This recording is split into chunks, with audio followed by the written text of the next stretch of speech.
Given the Kalo Java Lana Meba Lada Menum Jetum.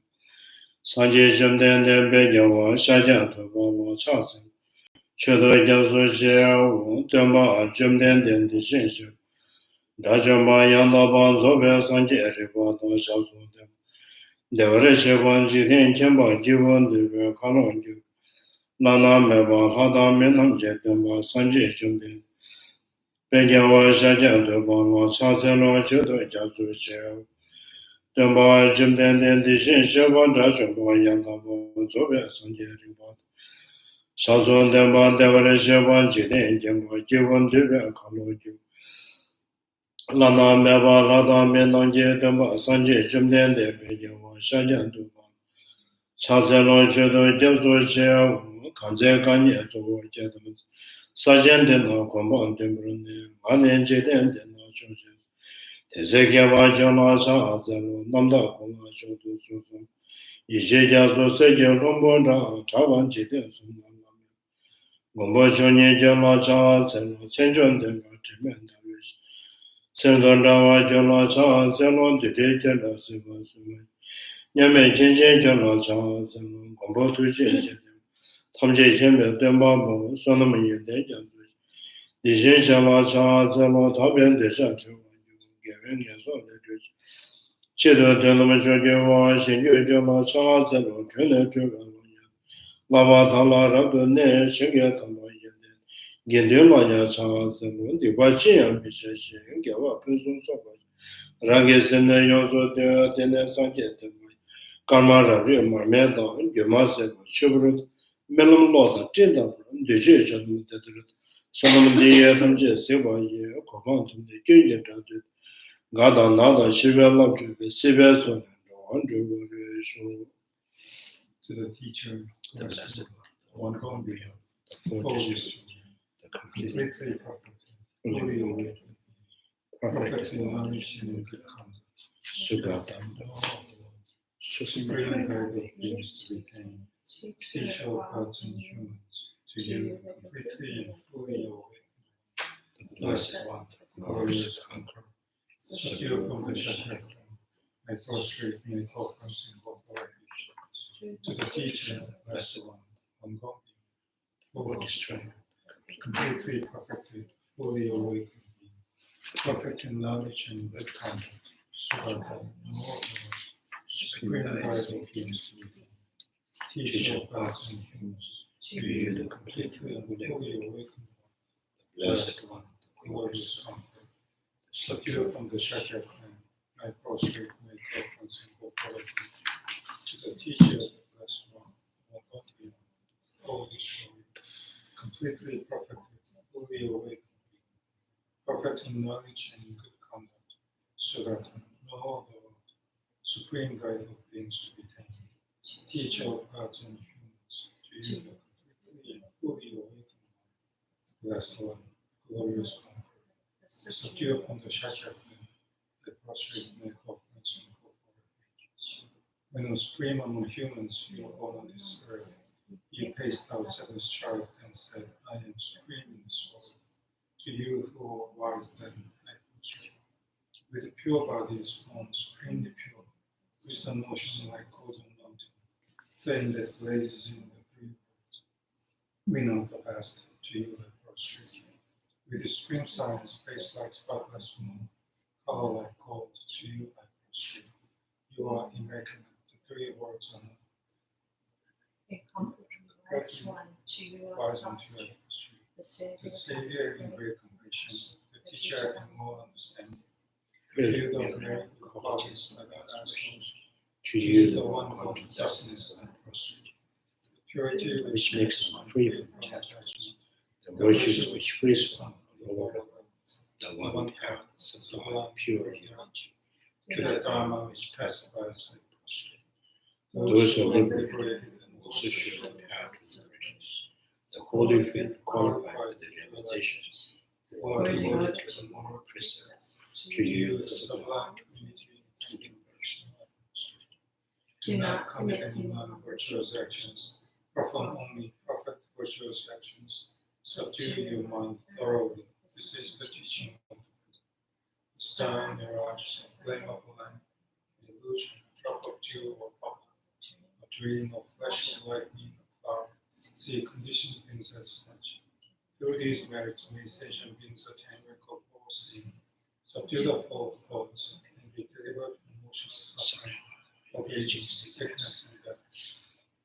Sanje Shono Soje Shono Ma Chanju Padu Dante Jazu Dagin Jesu Jeva Sonam Je Dola Pinche Sanje Jubush Sanje Shono Soje Shono Ma Chanju Padu Dante Jazu Dagin Jesu Jeva Sonam Je Dola Pinche Sanje Jubush Sanje Shono Soje Shono Ma Chanju Padu Dante Jazu Je Dagin Jesu Jeva Sonam Dola Pinche Sanje Jubush Sanje Shono Soje Shono Ma Chanju Padu Dante Jazu Nagin Jesu Jeva Sonam Je Dola Pinche Sanje Jubush I go for refuge until I'm enlightened to the Buddha, Lama Tsongkapha.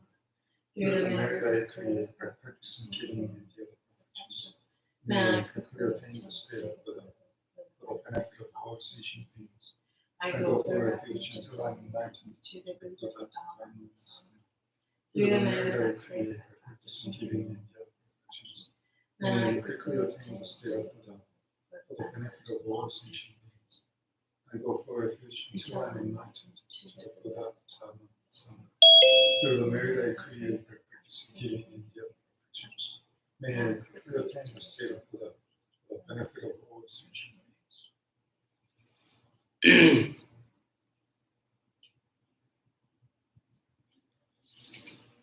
Kete Pumbo Daya Na Jeda Jiva Jino Ge Kete Pumbo Name Je Pumbe Sinye Mebe Danya Yoba Manya Na Dagi Yoba Kanan Yoba Dada Dagi Shiva Shira Nganze Manya Zime Nganze Manya Zime Kan Daya Yoba Manya De Nganze Manya Zime Kago Tonga Medo Nada Shira Nyeda Ma Dada Dagi Nyeza Ma Nyewale Baka Shije Tizebe Ne Kyewa Se Ledo Nyomo Sebe Tara Ledo Nyomo Namdo Teta Chole Chobo Tomba Nyi Kabo Dago Shijan Da Shijan Da Me Shijan Tenpa Juwa Sanje Dam Je Da Da Me Da Me Shijan Jebe Chawa Do Simchi Juyen Da Bezo Ma Jeba Da Ma Gaba Chunyi Nyamen Da Da Song Tamche Yangda Yangda Me Yangda Yangda Ma Yinye Yangda Me Me Yangda Me Tene Sanje Je De Ma Shene Sheme Sheba Da Jeba Nam Je Ma Jeba Nam Da Me De Da De Me Tene Tene Tene Kama Tene Kanju Ma Tene Reje Tene Me Tene Shema Ma Yishe Tene Sheme Da Ma Sanje Jiden Gwanam Je Tenpa Du Zinjo Ba De Tunje Ma Nye Ta De Me Shema Ma Nye Da Ma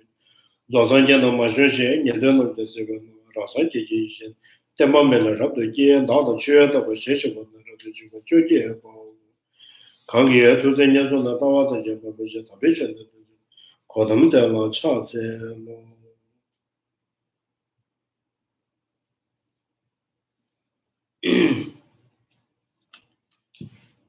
Do you have the root text? Mine is on the tip. Can you please?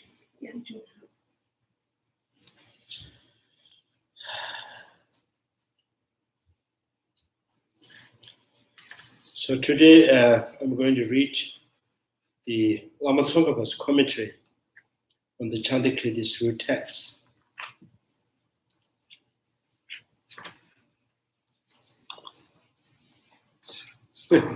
So too many pages to read.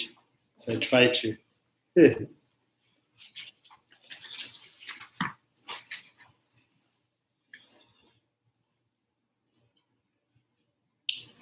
Preliminaries, the salutations.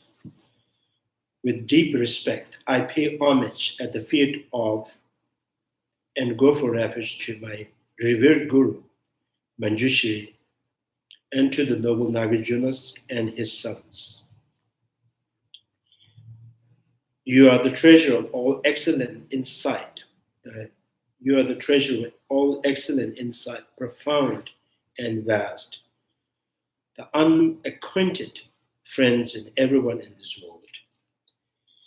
The eyes for the beings of three realms to see the excellent path. Munindra, the Buddha, the sun amongst the preacher, that sustains us at all times. So you are unrivaled among the myriad conquerors, and proclaiming that everywhere the lions roar, the perfect and excellent tale of profound truth. Guru Manjushri bless us throughout all times. So you are prophesied to expound as they are, the distilled the essence of the mind of Sugatha, or 3 times, the middle way free from extreme, and the path of dependent originations. Nagarjuna, I bow to you from my heart. Seize me with your hook of the compassion.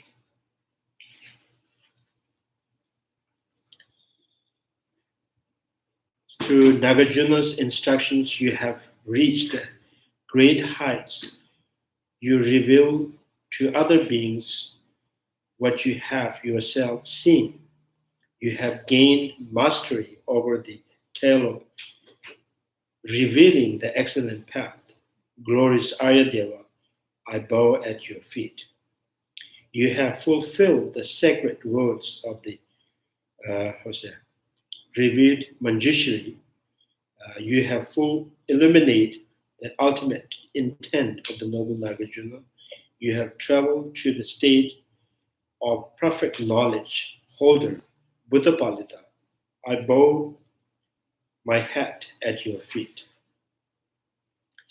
So you have revealed in its perfect fullness of the path, the great sage, subtle and difficult to fathom, the way of Nagarjunas with its singular traits, right?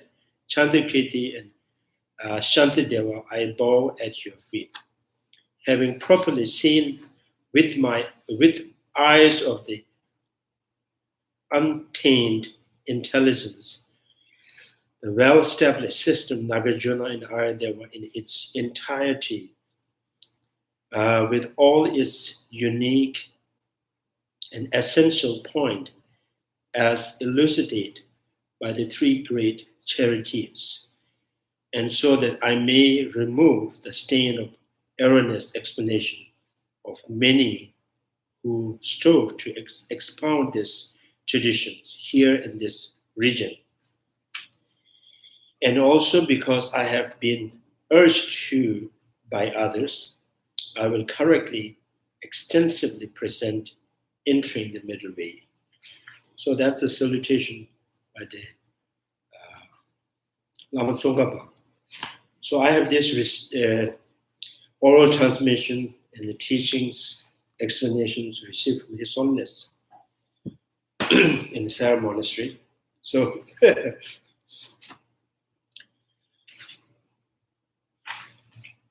so that's the salutation, homage to the great masters.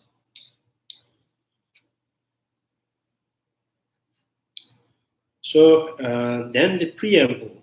Here I will explain entering the middle way, the great treatises that present without error of the meaning of the 2 aspects of the path, the profound and the vast in accordance with commentary.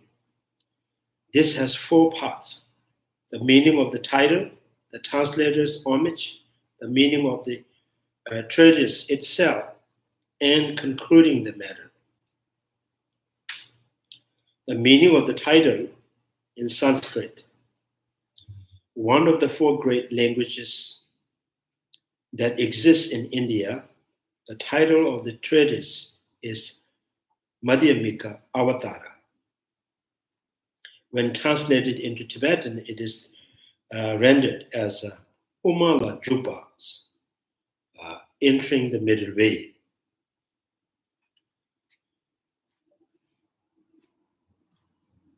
Here, middle way that is being entered into is found in the statement, the enter the middle way treatise, namely the treatise the middle way. This in turn should be taken to mean fundamental wisdom. For instance, when the fundamental wisdom is cited as the authority in the commentary on this text, Chandrakirti frequently writes in the middle way.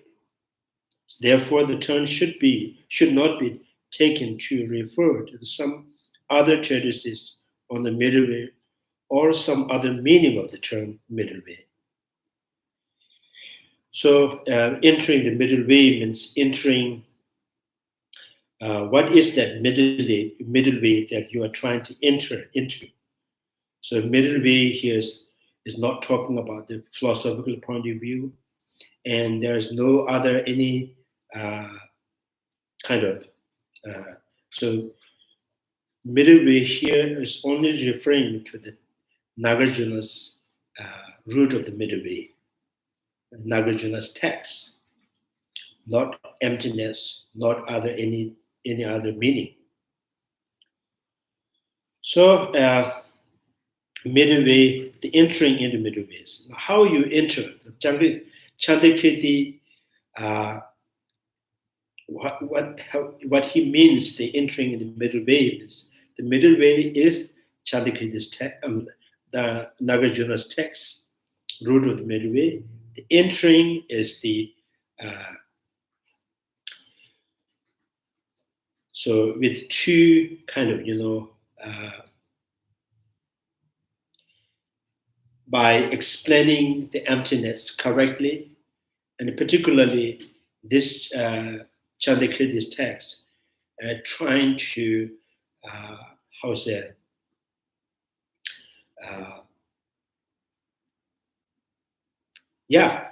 arguably refuting the particularly minority school point of view. In this way, they explained emptiness and additional with I think mentioning the 6 perfections, right? 6 perfections. So that's the Chandrakirti's entering in the middle way. So he means I'm going to explain Nagarjuna's root of the middle way with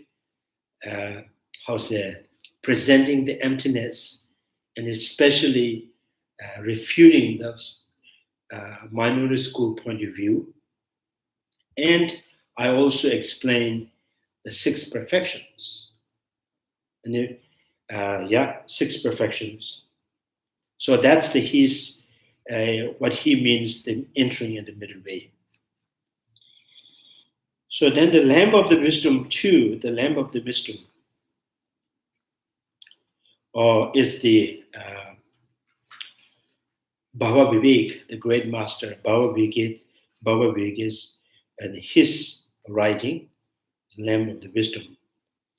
And he also mentioned the drawing on the etymology of the root of the term middle way, explained the both treatise on the middle way as well as middle way philosophy can be referred to as the middle way. So although only middle way appears here in the title, it must be understood as referring to the treatise on the middle way, so root of the middle way. What then is the manner in which this treatise entered fundamental wisdom? Here some assert, some other people, some assert that in the Nagarjuna's treatise, the nature of conventional and ultimate truths have not been expounded extensively. So this guy is saying Nagarjuna's treatise, the nature of the conventional and the ultimate truth, have not been expounded extensively, whereas here in this text, these have been presented extensively. So this text enters into the treatise with respect to the varieties of the reasoning establishing suchness. However, the fundamental wisdom is far more extensive than entering the middle way. So Nagarjuna's root of the middle way is far more extensive than the Chandrakirti's. So the previous explanation is incorrect. So I do not see this as a good explanation. As for our own positions, this work enters the middle way, fundamental wisdom, in two ways.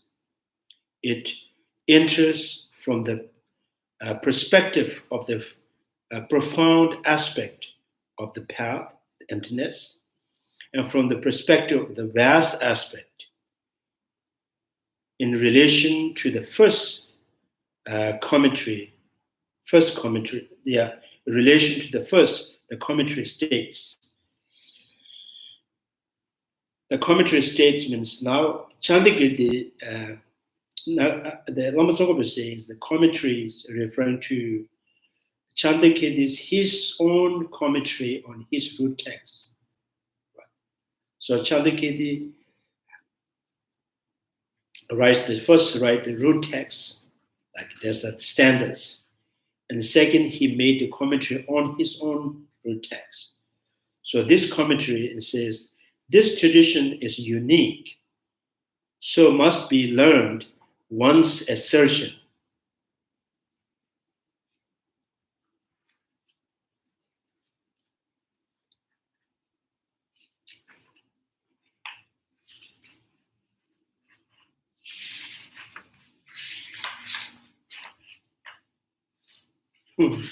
This tradition is so in this, I don't know how you read this in English. This tradition is unique, so must be learned one's assertions. So in Tibetan, it says means this tradition or Prasangika school point of view is uncommon with other school of thought. So make sure that you understand correctly. Right? So in his commentary, he even says, this is uncommon. Right? It's not common with minority school point of view, not the Sutandika point of view, not even medieval autonomous school point of view. And this is something unique and uncommon with other school point of views. So that means, and then in his commentary says, even someone asked me, the great master, Dignaka, Chandrakirti, Dharmakirti, and then other great masters. Even someone asked me, do they did not understand correctly the emptiness? I would say definitely, yes, they did not understand. Right. So that's why this tradition is unique. One must be learned one's assertion, and also not realizing this, they abandon this profound teaching. So abandoning this profound teaching means you are closing the door, right? The door, only door which is the only way to attain the liberation, enlightenment. You have abandoned it. Right? Not realizing this, they abandon this profound teaching. Thus, to present without error and the truth of the treatise, I have composed this work entering the middle way. So that's what Chandrakirti is saying, that because it's very, he feels sorry, right? He feels sorry that many could not really digest the Prasangika school point of view. So therefore they abandoned this. So he is going to explain this, without any error, means without unmistakenly. So So this is why Chandrakirti thinks now I should compose this work of entering the middle way. Just about the profound aspect and vast aspect. What are those two? Profound means the emptiness and the method side, like compassion, six perfections. These are the vast path. Sabha, that's what means. Sabha means very profound, something that's too, I think in order for attain the arhat or the Buddhahood, so you have to be master on true truth, profound and vast. Profound means emptiness, vast means conventional. So conventional practice like compassion, love, generosity, patience, morality, effort, concentrations. So these are the vast, the practice, vast practice, right? So you have to master true truth.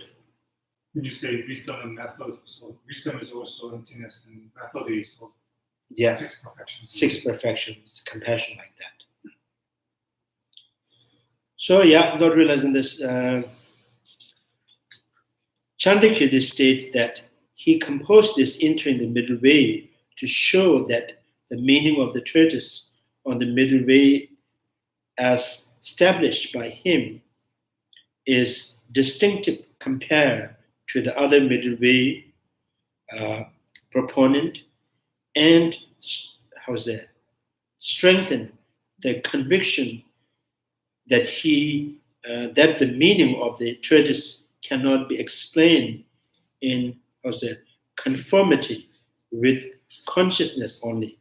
Now, this translators usually use another term, consciousness only. So we are used to kind of saying that mind only. He's the consciousness only say.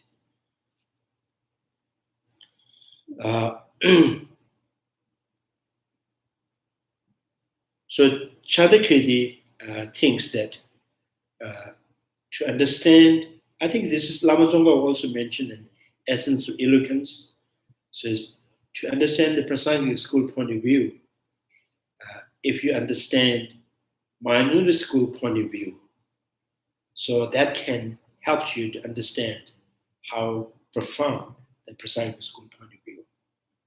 So if you compare, then that makes you kind of, the better understanding of the Prasangika school point of view. So this is why Chandrakirti emphasized refuting this Mayurveda school point of view, right? Then you can see the differences, right? Cannot be explained in conformity to consciousness only.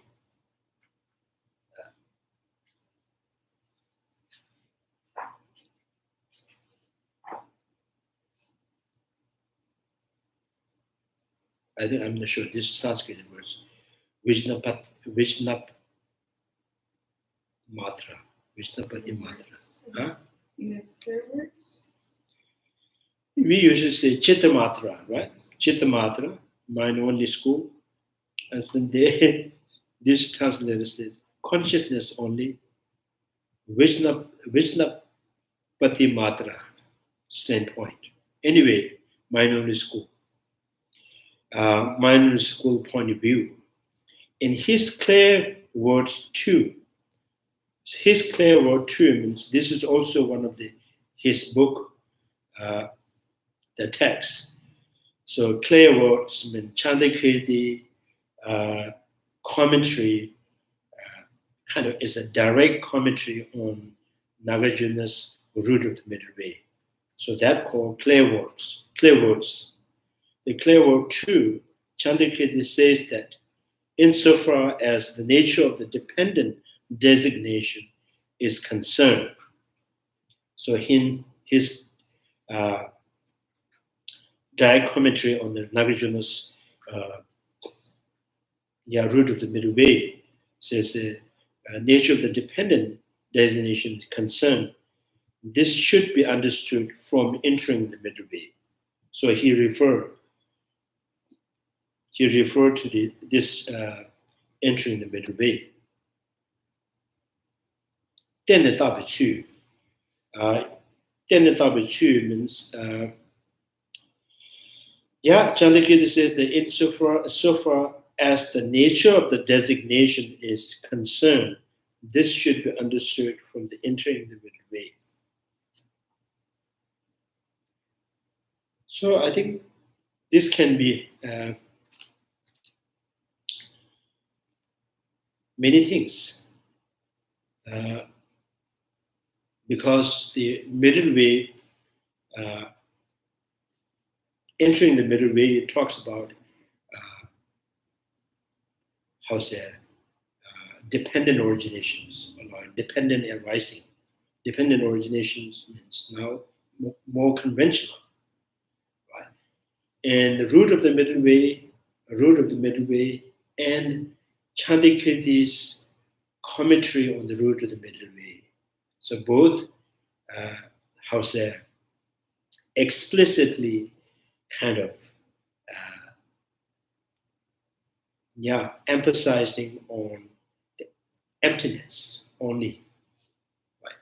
So entering the middle way talks about the both conventional and the ultimate truth.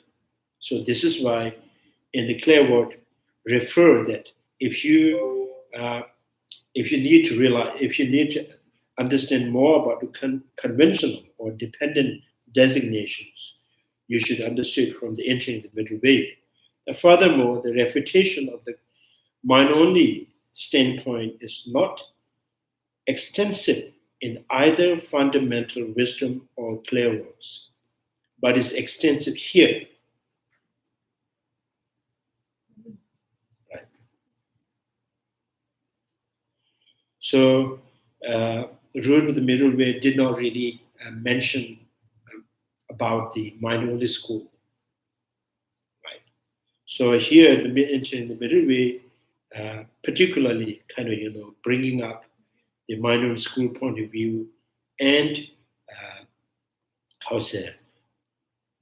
bring the argument, right, and the refuting the mind-only school.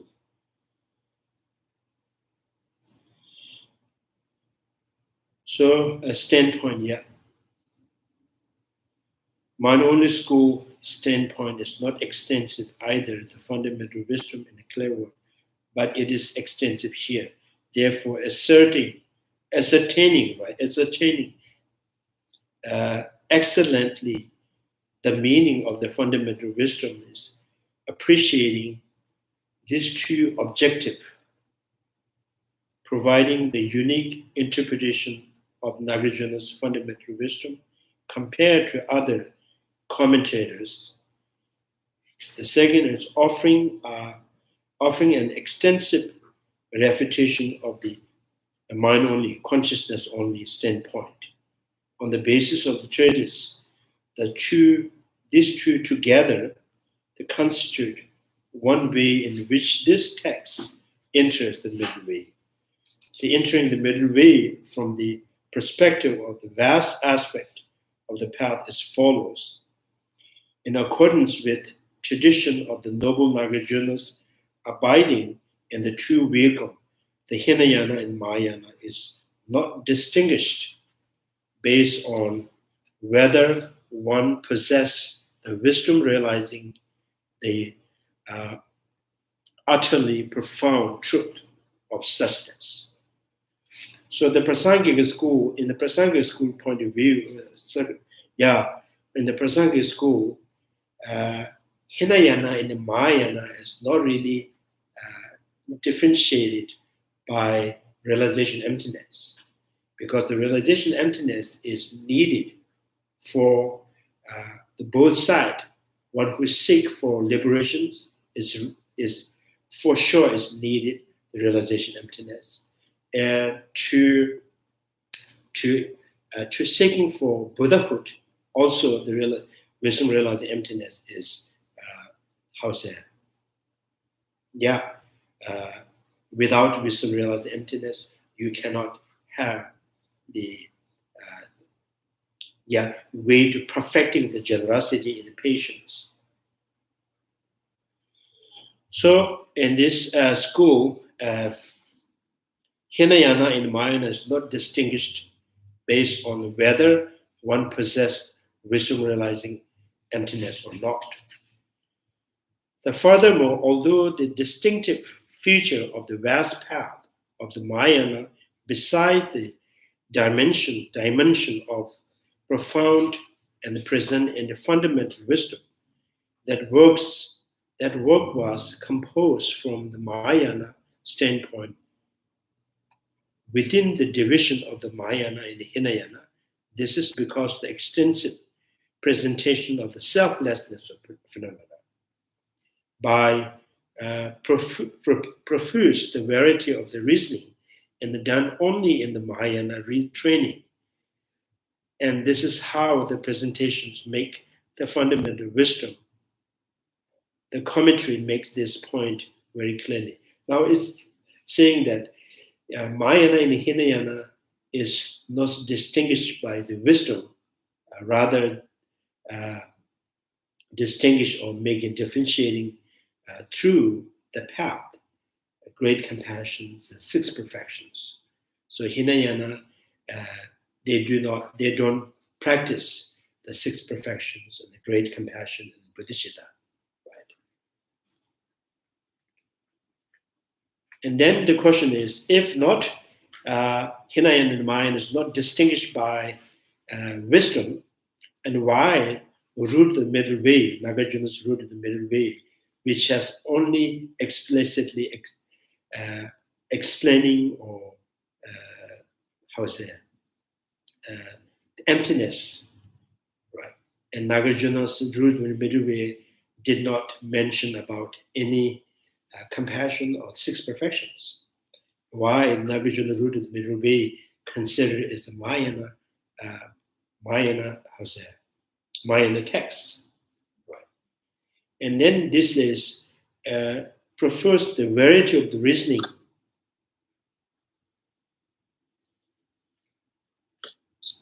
Geshe, my understanding is that Hinayana does have the 6 perfections, but they call it the 10 for 10. You can't hear me? Can you hear me? Yeah. Are you able to hear me? Yeah, I'm able to hear. Are you able to see? My understanding is... Yeah. Okay. Yeah. My understanding that the Hinayana actually does have the 6 perfections, except they call it the 10 perfections, so that it maybe is more enumerated than the 6 perfections in the Mahayana. I haven't really studied the 10 perfections, but my understanding is there is an equivalency, and that the thing that really separates them is a great and unlimited compassion, a great compassion, or bodhicitta. So would you comment on that? Are you familiar with like the 10 perfections at all?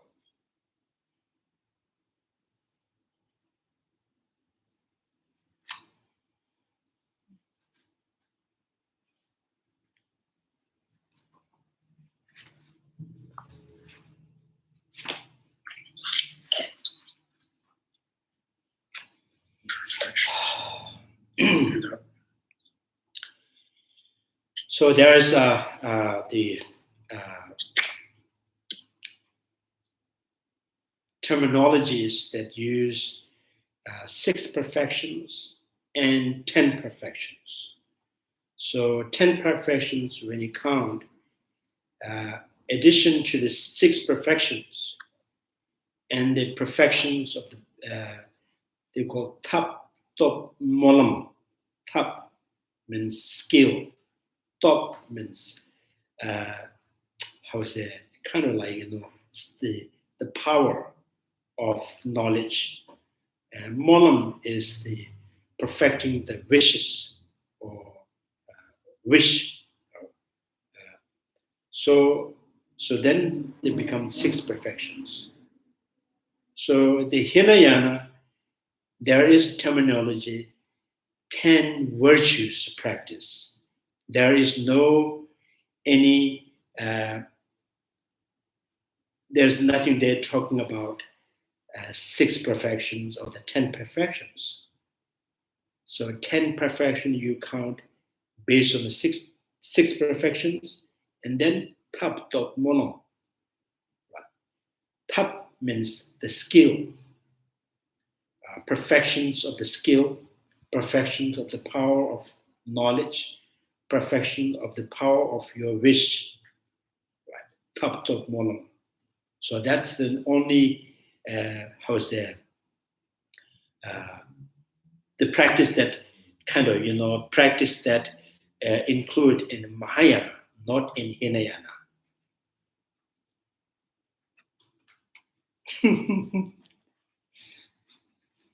Yeah.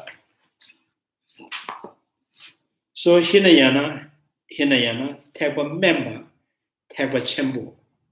I think Hinayana, so that we translate yana. In English, translate vehicle. Yes. Yana is vehicle. So why this term they use yan, a vehicle? So it's the carrier. Someone who carry only one's own burden, your own suitcase, your bag, right? So in that bag, so only the things that needed for you. So Mahayanas is bigger, the larger burden who carries like a big truck. So which supplied the subway. So that the Mahayanas is a great vehicles, bigger, the larger, and their responsibility is not just for yourself and you and other, the both. So that, and Tantra Yanas. So now this is talking about the yana, is not talking about the burdens. Tantra Yana is, there's in Hindi and Sanskrit, Tantra and Mantra. Tantra means, it's like, in Tibetan we translate Ju. Ju means it's a lineage. It's something secret lineage or secret, and it's a secret is, this is like not, is not hiding from other. Secret means this kind of the technique of the Tantrayana is only understood people who who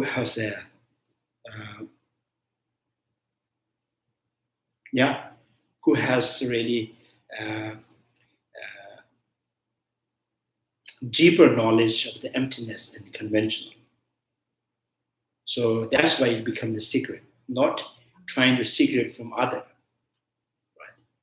So the kind of lineage, that kind of secret lineage, Tantra. The mantra means is mental protections. Mantra means is protecting the mind. So then if you put together, if you combine this, the secret way of protecting the mind become right. So that secret is, as I mentioned, it's not secret from other people. Is this only understood within those people, right? So that is another way of yan, a vehicle. So these people or this intelligent people, they have their own way or they have their own speed of going on the path to enlightenment. So that's kind of 6 perfection or 10 perfection is Mahayana's practice. There's nothing to share with Hinayana, right? Because the Hinayana is their main goals is to free from suffering, free from afflictive emotions, free from cause of the suffering. Right? They have no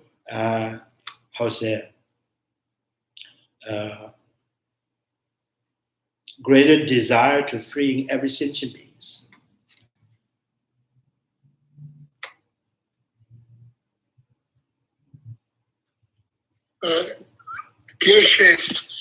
This use of the word mantrayana No. in terms of what? Tantrayana, not Mantrayana.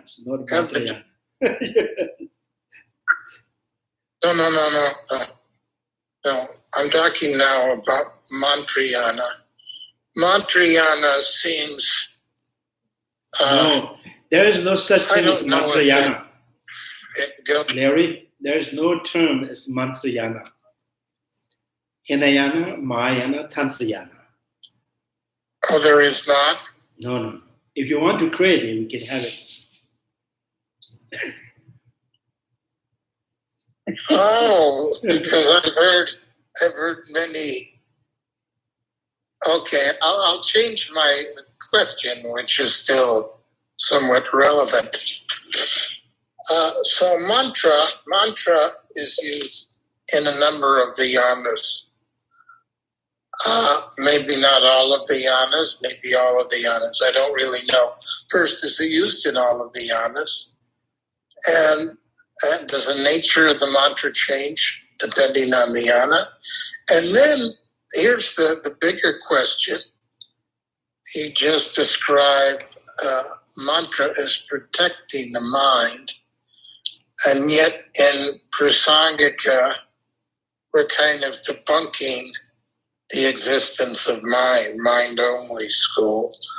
So there seems to be some ambiguity here in how we're using the word mind, because if mind does not truly exist, why are we talking about protecting it?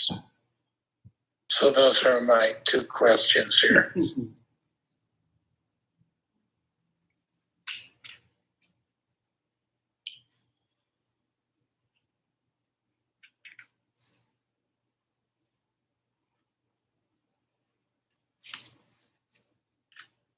I forgot the first question. What she said.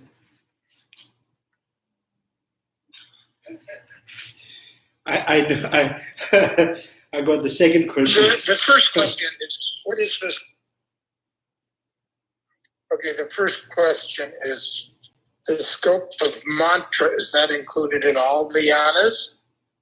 From the basic yana to the highest Ati Yoga? Is mantra something that pervades all of these different yanas? And does its nature change depending on the yana? How it, there's certain,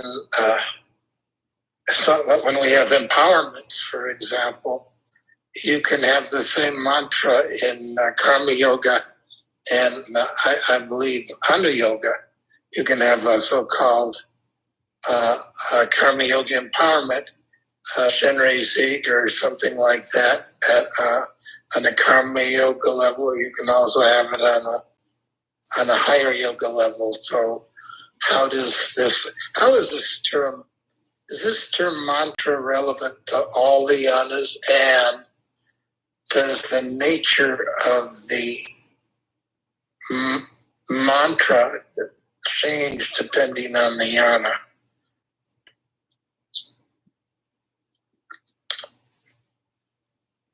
I think there's one. You have 2 questions, but I have only one answer. So here, as I mentioned,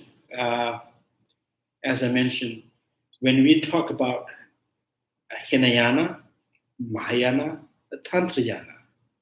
So Hinayana and Mahayana is understood. It's like a responsibility or the burden, or right. So Hinayana means the yana, the vehicle, the carrier that carries one's own benefit, one's own responsible, and the Mahayana as a carrier that carries the kind of the both responsibility, your own and others. Now, when it comes to the yana and kind of yana, that when you talk about the tantra yana, so now the tantra yana is the yana. There's not much to say about carrying. Is what do they practice, right? So the quality of the practice. The Tantrayana is talking about the quality of the practice. That's why they say secret lineage. Or some master, they says unbroken lineage. Right? Use. So this kind of secret lineage. Why it is secret? As so this Tantrayana is supposed to practice by the people who has well understood or deeper knowledge about the emptiness, right? Emptiness and the great compassion. So this particular teachings is taught to those people, right? So that's why it's the Tantrayana. Now it's Tantra, mantra. Mantra is the mind. So, so mantra is mental protections. There's the secret way of protecting the mind. So the simple way when we go with mental protections, Om Mani Padme Hum is mantra. Om Tare Tu Tare Tu is mantra. So how can you explain with Om Tare Tu Tare is the mental protection? Right. So even in a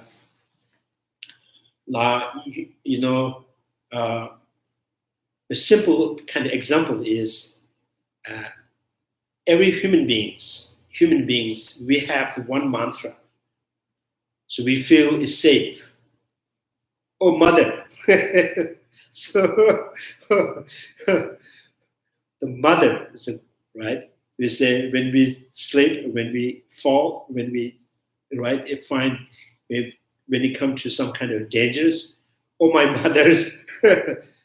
So how this mother, the mantra is considered, this can save you? Who taught you? Right. So we use that term, saying, oh mother. So it connects to your faith, your love, your kind of, love towards the mother. And there's like some connection of it.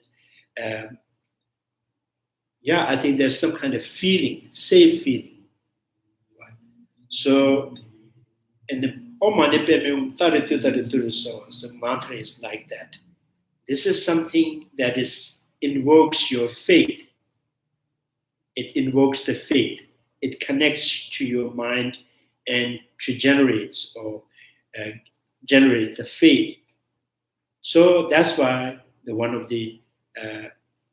I think that's one of the reasonings is mental protection. When you say Om Tare Tu Tare Tu, remembering the Tara, right? Om Mani Padme, or remembering the Avalokiteshvaras. And also now the mother we use as a mantra when you get in dangerous or fear, right? So this is mother did not, right? I think this is because the love of kind of special connection your mother and their children. So that's what this mantra becomes kind of powerful. Now, Om Mani Padme Hum is not only the faith is protecting you. Om Mani Padme Hum was simply just the kind of word itself is dedicated by our Lama.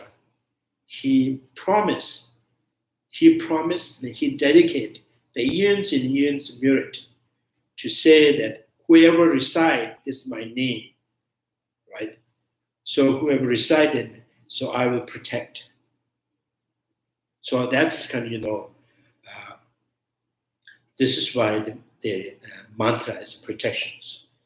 Now the mantra also, this, I think this is the mantra, how's that? Protect the mantra that protect the mind through faith. Now the mantra is the sound. So when you realize this sound is kind of the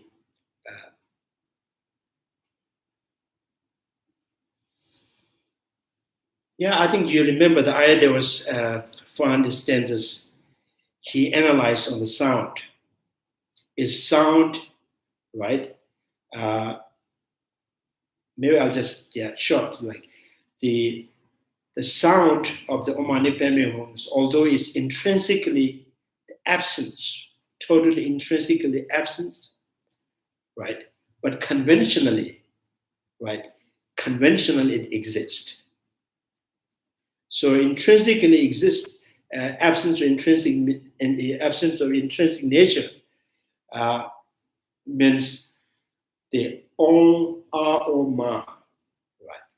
So Om Ma, the word itself, the word by word itself did not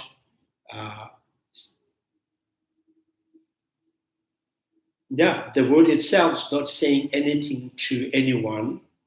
Word itself is not generating any meaning by itself. So word can give you the meaning when your thought is interpreting, right? So when your thought you join with word and interpret, and the word can give you some meaning. So that means the word by itself is not giving any meaning.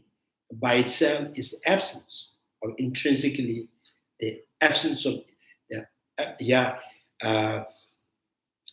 by itself is absence of meaning. And word itself is not saying anything.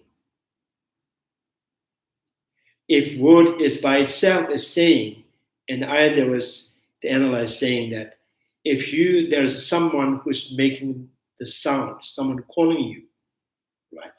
So, and so when you heard the sound or your name, is sound, have you heard the first sound that produced by that person's mouth, or the second sound? Or each sound is saying, calling your name. If each sound is calling your name, so all this second-hand sound is calling your name, do they come to you by calling your name? Because sound is coming.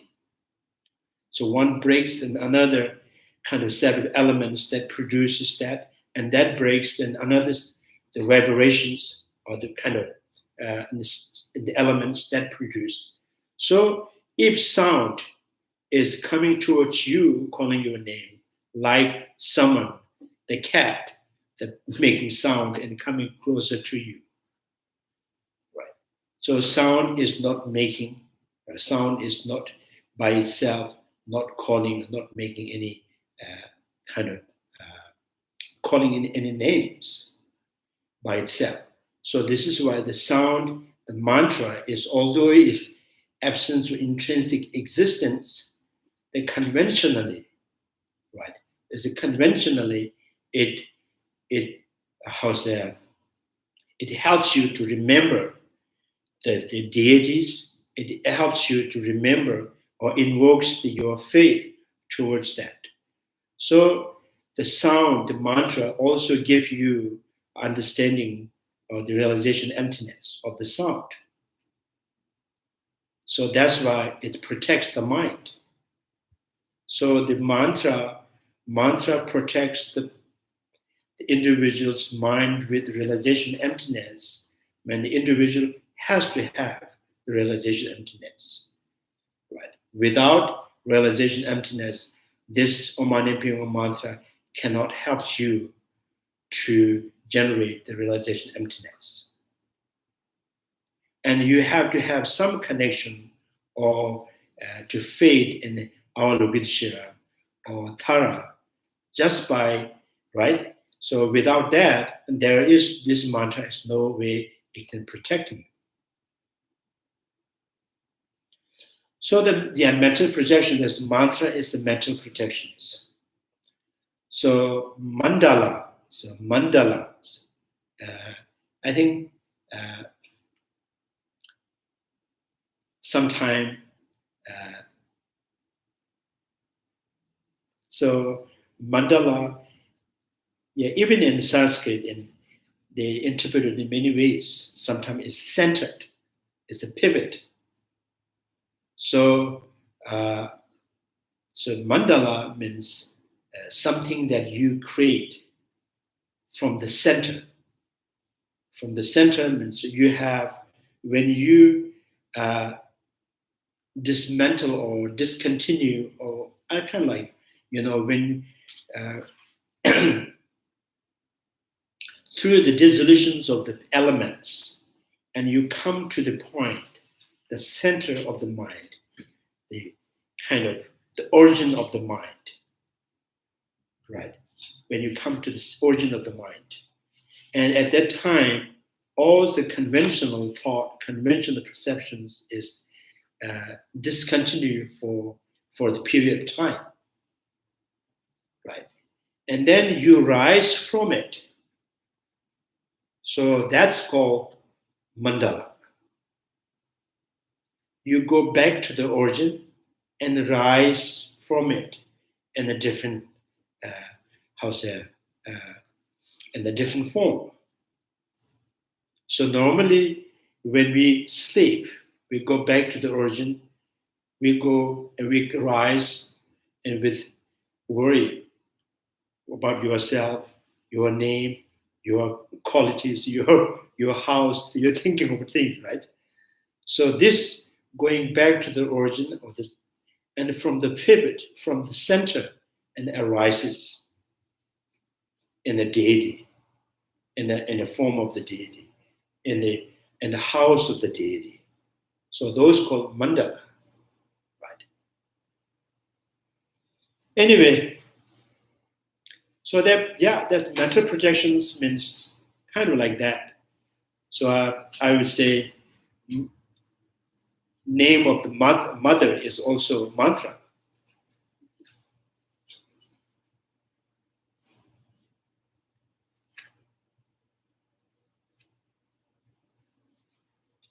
Did you say mental protections or mental projections? Mental protection. Protection, not a projection.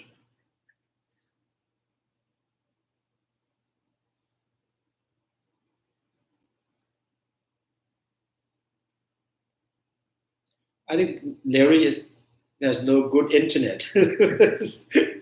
Now he's not moving at all. Mental protection, mantra, right? Maybe, I'm not sure because I'm not exact to understand this. Mantara. So Tara we call free from suffering. Right? So Tara. So mantra is a mantra. Man is mind. So mind, mental projections, protecting mind.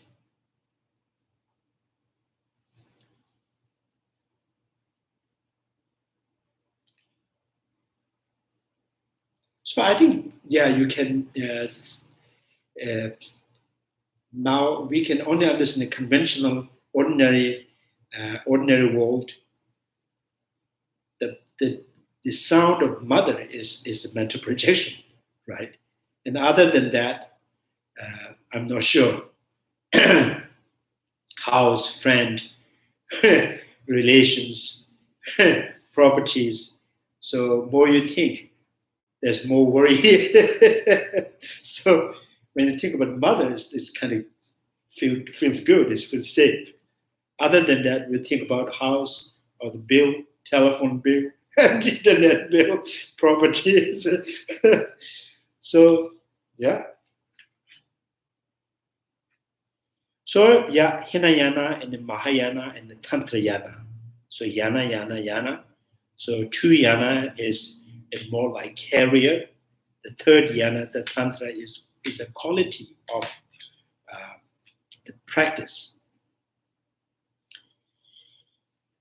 So, Hinayana and Mahayana, both in the Prasangika school point of view, they both practitioners should have in order for attain the liberations or enlightenment, you have to have realization emptiness. Without realization emptiness, Hinayana could not attain arhat. Mahayana practitioners, it's not possible to attain the Buddhahood without. So then, the both practitioners, both noble beings, have to have realization emptiness. In Siddhanta school, and particularly medieval autonomous school, and then they says, arhat, for arhat, arhat can be achieved by the Hinayana practitioners without realization emptiness of phenomena. So they attain arhat through the realization of the emptiness of self. So they make distinction, emptiness, or emptiness of self, emptiness of phenomena. So medieval autonomous school, and they make a distinction, this emptiness of self and emptiness of phenomena. Emptiness of phenomena more settled than the emptiness of self. So the Hinayana used the emptiness of self to attain the arhat, liberations. And the Prasangika school said, no, emptiness of self, emptiness of phenomena is both equally settled. It's profound.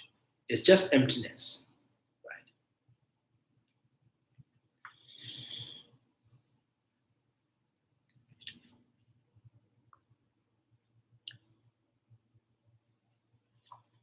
So, so because extensive presentation of self as a phenomenon by prefers the variety of reasoning is done only in the Mahayana training, and this is how the presentation is made in the fundamental wisdom. The commentary makes this point very clearly.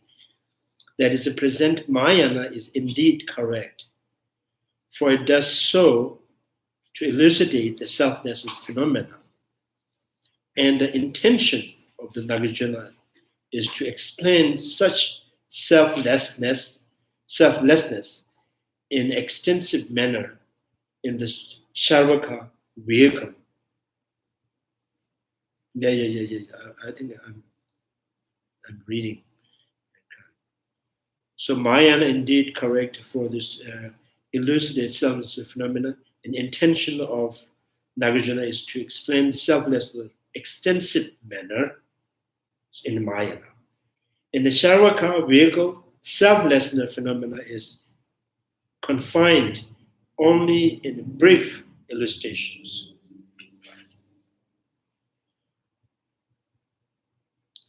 So I will explore this point further in another section below. Thus, the path presented in Nagarjuna's text should ideally be complemented with other dimension of Mahayana path as found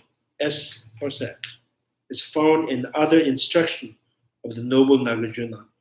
For this reason, Chandrakirti present this supplement in his work. The three factors of the ground ordinary beings. Now, three factors of the ground of ordinary beings: the path of accumulation, right? Path of preparation. So path of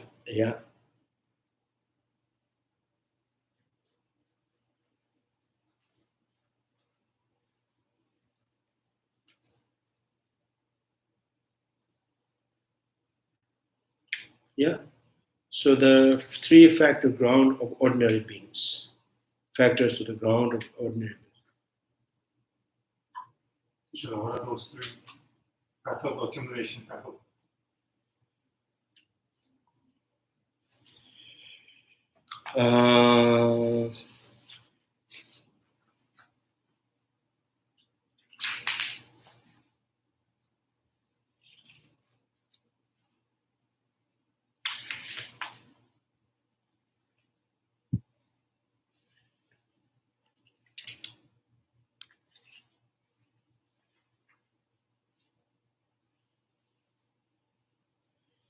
So they give us, I think Soje se chu sum. Jago Soje se chu sum. Pavlova se chu. Sonam jam.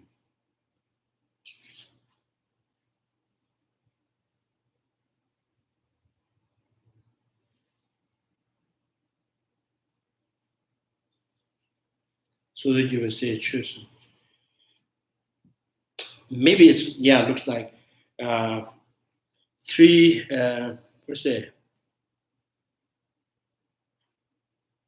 three factors of the ground of ordinary beings. In Chandrakirti mentioned about the compassions and the wisdom realizing emptiness, bodhicitta. So here the three the factors, ordinary ordinary. So the realization emptiness is before you entering in the Mahayana path. And great compassions, which is as a seed before you entering in the Mahayana path, before you become the Bodhisattvas. In bodhicitta, there's two kinds of bodhicitta. One is spontaneous bodhicitta. One is, not spontaneous, right? So that means bodhicitta, that you are generating bodhicitta, not yet become the bodhisattvas, right? Bodhicitta, that is, you are trying to generate bodhicitta, right? You are meditating on the bodhicitta, but you haven't become yet a bodhisattva. So these three.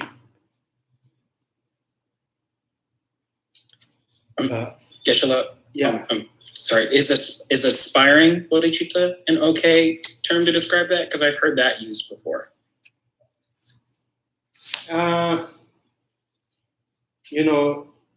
Here is three factors. The bodhicitta is the kind of mind, is a primary mind. Primary mind. There's a secondary mind, a primary mind, like we call it primary mind. Bodhicitta is a primary mind. So for example, this is I consciousness is the main consciousness or primary consciousness. And I consciousness also contains the mental factors.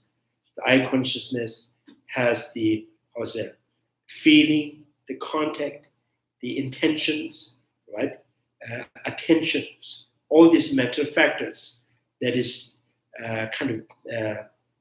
associated with the primary consciousness. Now, when we say the primary and the secondary consciousness, so the bodhicitta is considered as a primary consciousness, and that contains the aspirations, right? What is the aspiration, the aspiring to attain, right, attain the Buddhahood. So that aspirations is driven by the compassion as the cause. The compassion is also aspirations, right? Aspiring, freeing every sentient being from the suffering. So the great compassions, generates the aspiration to attain the Buddhahood, right? So your aspiration,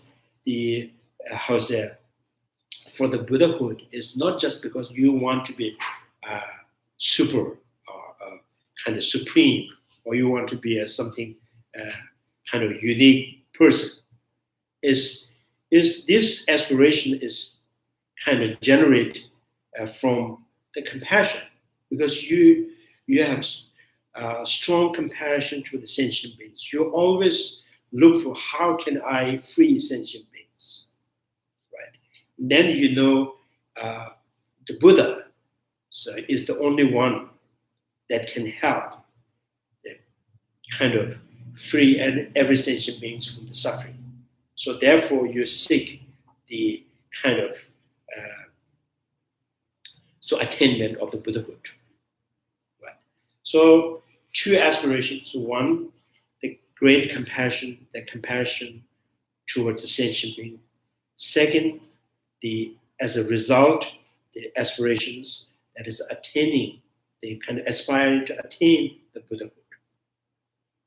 So the aspiration is the secondary mind that associated with bodhicitta. Right. So the bodhicitta has the aspiration, bodhicitta has the wisdom, bodhicitta has the intention and attention, all of them, right, within the within the bodhicitta, because the bodhicitta is a primary consciousness. Right. Primary consciousness has many secondary mind in it. So now when it comes to here, the ordinary kind of factors, saying this, Chandrakirti is saying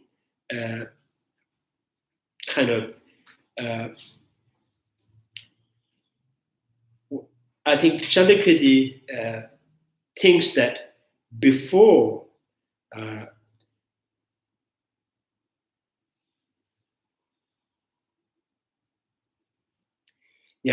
before you generate bodhicitta, you have to have realization emptiness. Right. Before generating bodhicitta, you have to realization emptiness. So realization emptiness is also has to be supported by the great compassions. So that means before you are on the path, before you are on the Maya and the path. So you have these three factors: compassion, realization emptiness, and I think in the Tibetan terms we use 追戒常住性. 追戒 means with effort, effortly generated. It's not simultaneous, not yet become simultaneous. Spontaneous, not yet become spontaneous. So it always, you have the bodhicitta through effortly, you generating bodhicitta, right? When you become effortless, spontaneous, then you are Bodhisattva. Right? So Bodhisattvas, their bodhicitta is effortless. Their bodhicitta is kind of a nature of their mind, become the it's spontaneous. So this is why three factors of the ground of the ordinary beings and the 10 grounds of the Arya Bodhisattvas on the learner's stage. So the 10 ground, first ground, second and 10th ground is all Bodhisattvas, noble beings' path. Right. So 10 grounds, and then 11th is Buddhahood. And sometimes you can see the stupa, Churten. On the top, there's an 11 line. So this is kind of what do you call it? Representing, right? The 11 round is the kind of noble Bodhisattva's path.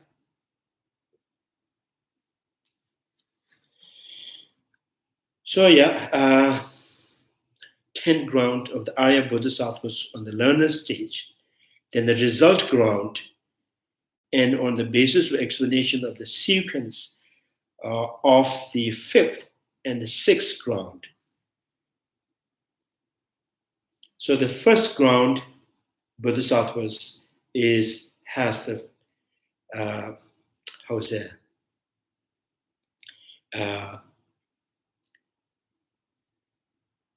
I think special within the they says first ground has the perfection of the generosity, right? Jibepraji.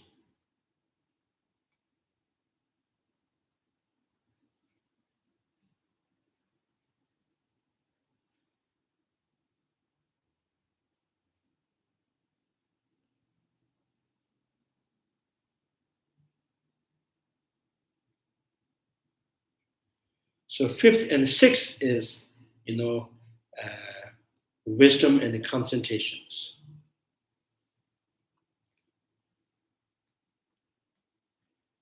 The cultivating the present, penetrating inside, cultivating the penetrating insight, grounded in the tranquil abiding, which is the essence of the meditative absorptions, probing suchness of the true selflessness. Therefore, when the contemplating the meaning of the fundamental wisdoms, you must do so by bringing to the mind this,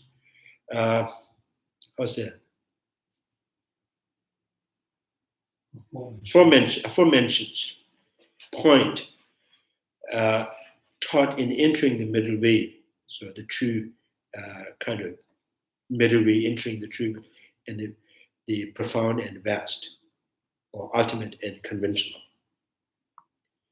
Otherwise, the true aim of the composing, the entering the middle way, will have been lost. So the Chandrakirti, this particular text, entering the middle way, is kind of, what do you call the text? Main emphasis on the combining the method and the wisdom together, right? So it's kind of, that does not mean Nagarjuna only understand emptiness, not compassion. So Chandrakirti is trying to emphasize that, right? So Nagarjuna's root of the middle way is Mahayana text. So in one should interest in the Nagarjuna's text, you need to have practice. You have to practice and both kind of wisdom and conventional. Right. So that's he kind of trying to imply, or trying to indicate. And also Nagarjuna's the root of the middle way, the commentary by Ayadeva, and Ayadeva's writing is also talk about from the beginning, and the impermanence, the renunciations, the compassions, and the meditations. But then he go on and explaining the emptiness. So the Ayadeva also indicates that in order to understand the Nagarjuna's root of the middle way, you should go through, right, compassion and the renunciation, generating bodhicitta, and that combined with wisdom, realize the emptiness, then you are in the Mahayana tradition. Right.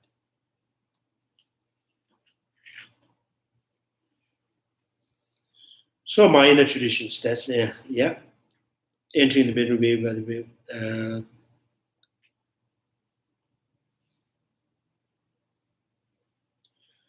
The second manner of the entering the middle way by way of this text then is entering the path of fundamental wisdom from perspective of the vast aspect of the path. So entering the middle way means means you have to combine and realization emptiness and Mahayana path, Mahayana compassion and the Bodhisattva. So that's his kind of. So then, translator's homage. I pay homage to the gentle Lord Manjushri. The meaning of the word is easy to understand, given that this text present the ultimate. This text present the ultimate Abhidharma, and because it's principally pertain to the training and the wisdom. Here the translators pay homage to the Manjushri according with time, honor, degree. degree. So this is like in the Tibet during the Chizon Deze, King Chizon Deze. During his time, he make the rules because there's many great translators at the time. They gather and they're trying to translate in the Sanskrit to the Tibetan. So at that time he set the rules that to make sure that this individual, one text, it talks about the kind of emphasize on the emptiness, and you should first homage to the Manjushri. If this text or this book is emphasizing on the kind of Vinaya, and you should first homage to the Buddha and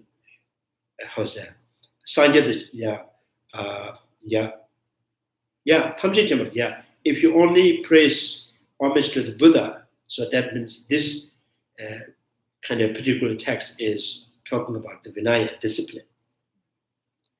So if the book is emphasizing on the both side, meditation, then you say from the beginning you have to make a salutation to the Buddha and Bodhisattvas. So anything that book that from the beginning and homage to the Buddha and Bodhisattvas, that book is talk about the meditation. And if the book from the beginning is homage to the Manjushri, that is the wisdom. And a book homage to the Buddha only is about the Vinaya. So for that, the translator will translate Chandrakirti's text in Tibetan language, and they use the kind of according to the rules, they pay homage to the gentle Lord Manjushri. What is Abhidharma is also text? Abhidharma is ultimate. Abhidharma is like means wisdom, scripture or wisdom, kind of the book that talk about the wisdom. Is it all encompassing all? Yes, all Abhidharmas. Yeah, Ngombe Dene means Dene means in Sanskrit the Prithaka, right? Prithaka. So in Tibetan terms, it's Dene. Dene is the container.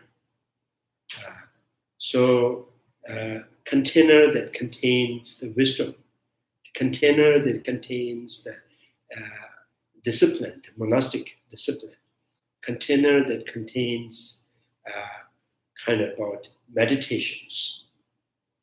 So then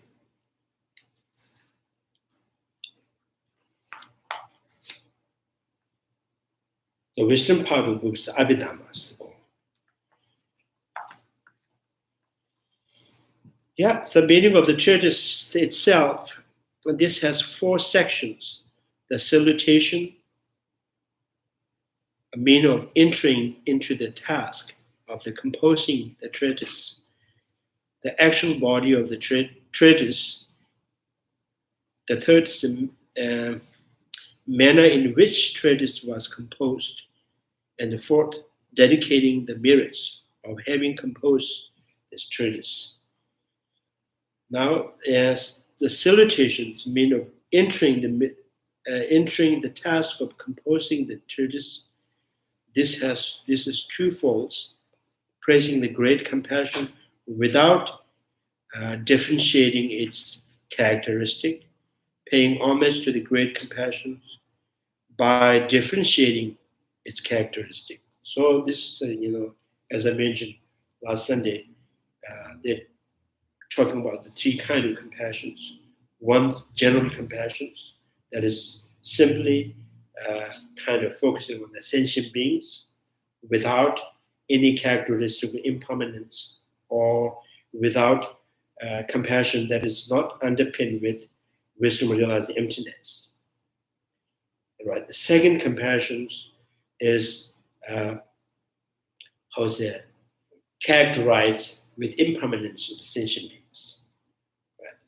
The third compassion is the compassion with wisdom realizing emptiness. Praising great compassions without differentiating its characteristics.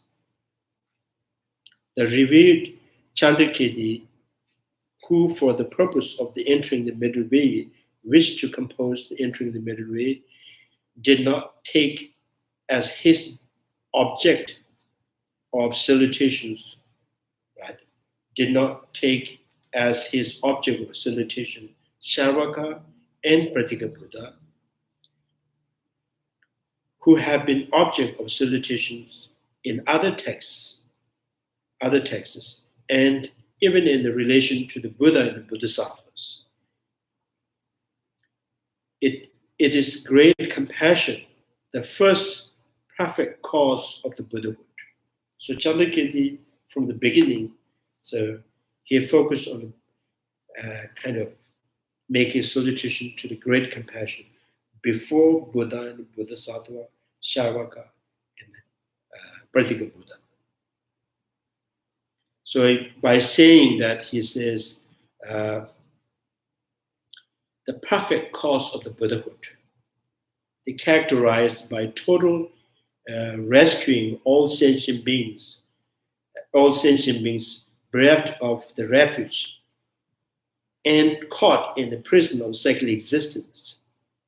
And the principal cause of the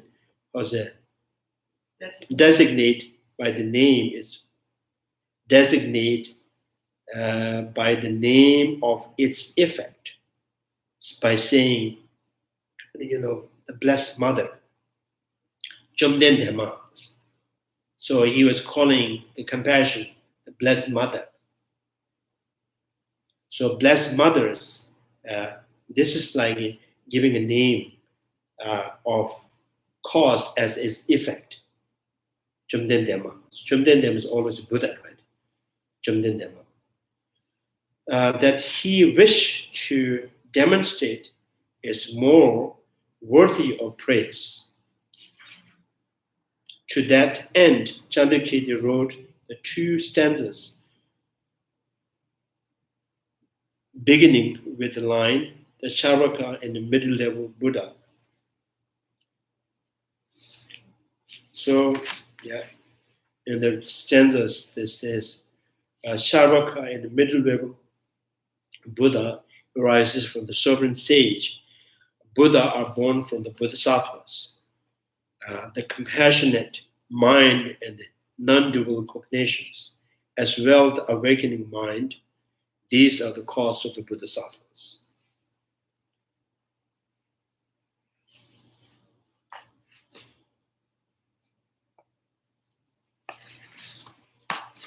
This little bit, sometimes they're strange. They use middle-level Buddha.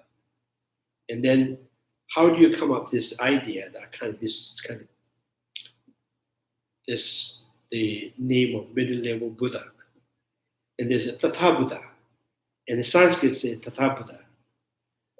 In Tatha Buddha, and Tatha means suchness.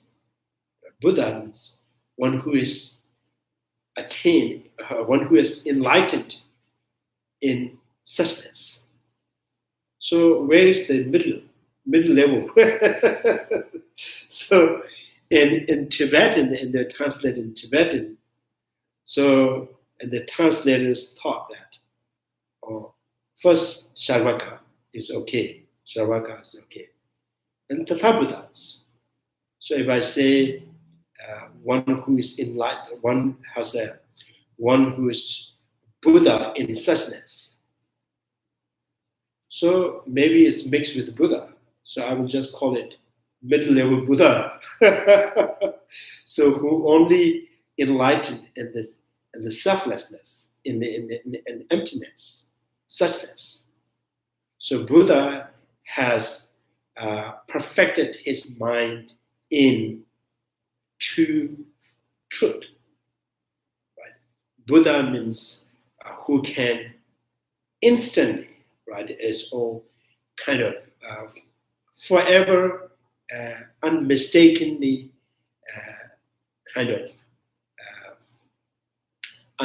unmistakably kind of touch with true reality, true truth, forever, right? And then this is noble being Bodhisattvas, many of noble being Bodhisattvas, they too have this kind of realization. They have realization of emptiness, they have realization of conventional. But they alternate. So emptiness, right? And then getting out of the emptiness and to perceive the conventional phenomena. So they always alternate. Like, and the seventh bhumi, this seventh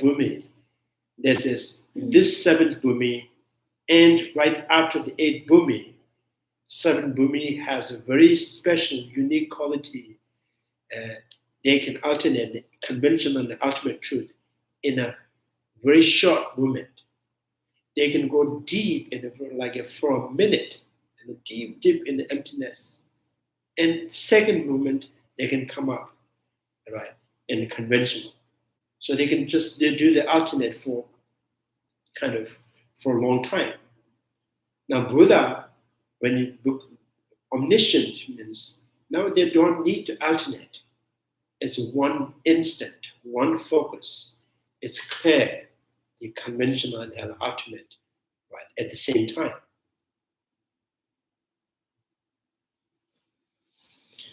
Anyway, these are beyond our, we can understand through the language.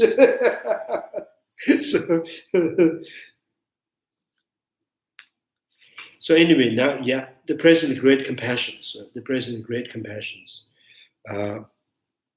calling Chandrakirti is the present great, calling the Blessed Mother. So this has two sections: how compassion is principal cause of the Bodhisattva, and the second, how compassion is also the root of the two other causes of the Bodhisattvas. Two other causes means wisdom realizing emptiness and wisdom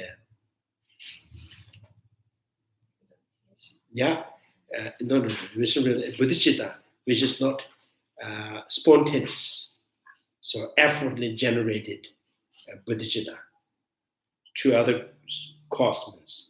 This I just want to confirm that. So Blessed Mother term is for compassion is calling.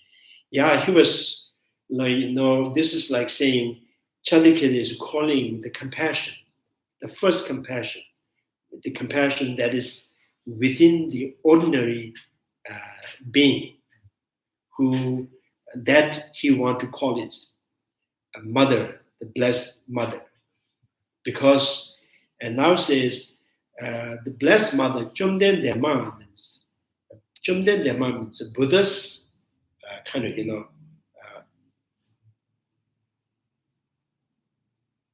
Chomden Dhamma means kind of enlightened mother. Chomden Dhamma means enlightened mother. And why he is calling the ordinary compassion is Chomden Dhamma. So saying giving the cause as effect's name, its effect's name. Right.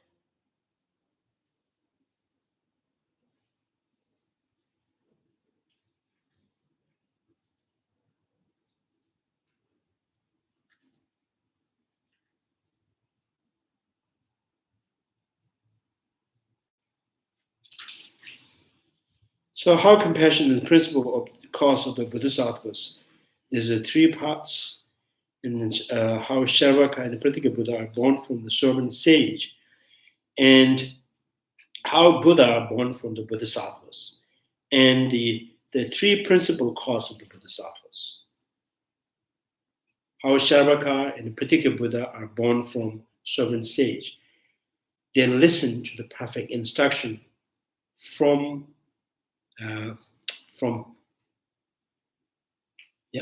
they listen perfect instruction from other end as the fruit of their meditations. Once they have attained Sharvaka enlightenment, they then enable others to hear that truth. Hence, they are known as the Sharvaka, the hearers, right? The manner in which they enable others to hear is found repeatedly in such scriptural statement. As thus I have complete, in scripture states, thus I have complete my task. I will know no life beyond this one.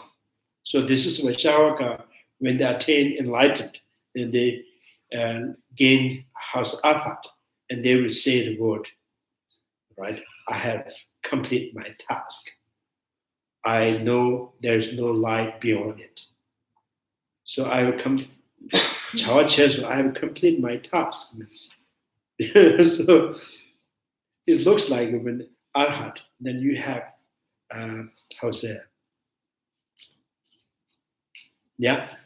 So before all your life in the task, you're trying to overcome suffering, you're trying to gain more happiness, you're trying, putting effort to do things. Now, so when you reach arhat, you will gain liberations.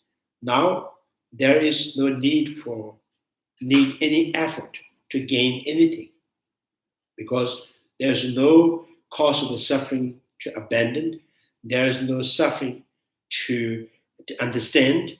Rather, furthermore, there is no path to meditate, there is no further liberation to attain. So, I have complete my task. So I don't see any next life. So I know no life beyond this. I think this, in the sutra, this kind of line, this was very much, it kind of is popular in Theravada traditions.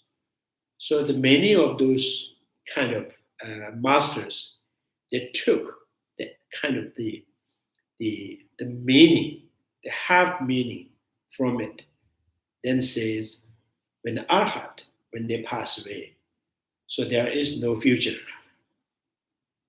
Because the arhat says, I know no life beyond this. So the life is referring to the cycle existence.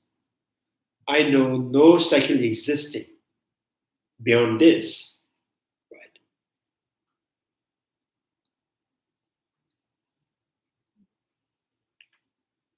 So if he become non-existent, what kind of conditions by applying that he discontinue himself? What kind of antidote that you can discontinue the mind.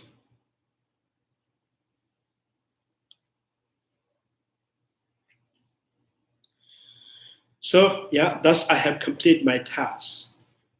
I will know no life beyond this world. Although this etymology of the word Sharvaka does not apply to all Sharvaka. Etymology means the Sharvaka, Nyente, and you Sharvaka are hearer. So you hear the instruction from other, and you kind of explain. You taught other. So that means hearer. You hear and you hear others. You make hear other. You make hear someone, right? Hear from you. So that's the hearer. So if this is the kind of the etymology of that, the Sharvaka is the hearer. So you hear and you make other hear from you. So does it apply to all these Sharvakas, such as those in the formless realm? So there's also, it's just etymology.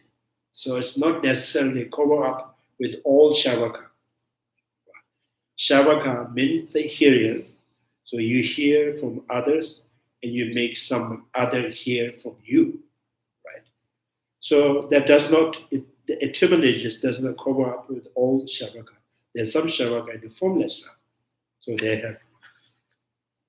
they don't hear anything.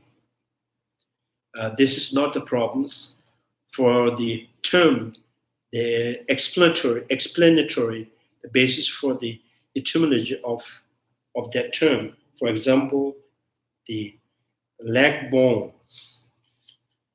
So these are just language they use only in Hindi, in Tibetan. In Tibetan we call tsoke. All the metal, all the flower is a tsoke. So metal is a flower, and in the poem they always use tsoke, chuge, bone, water bone, or something like that. Water bone. So leg bone can refer, and in the tree, in the poem, they use the term kangtung,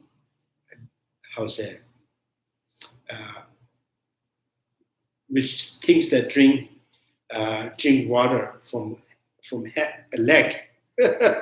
So that's the tree. Yazu Kojin means, Kojin means things that where ocean is referring to the earth. Just Yazu Kojin. So these are just term. Etymology, the term that example, the term leg bone. Sarovar can refer to the lotus born in dry land. Alternatively, etymology of the Sanskrit term Sarovar can be taken to be one who proclaimed what was heard. By these explanations, the Sharvaka are so called because having heard from the Buddha the path to travel to the highest fruit of the Buddhahood. So, having heard from the Buddha, the path to travel to the highest fruit of the Buddhahood. So there are some, Sharvaka, Hinayana, Sharvaka practitioners, and they listen, Mahayana Sutra, they learn, they study, and they don't really generate. They have not much interest generating compassion and bodhicitta, but they can perfectly explain to the Bodhisattvas. So they can keep this Bodhisattva student, disciple, they can have the Bodhisattva disciple, so they can explain all the Mahayana Sutra.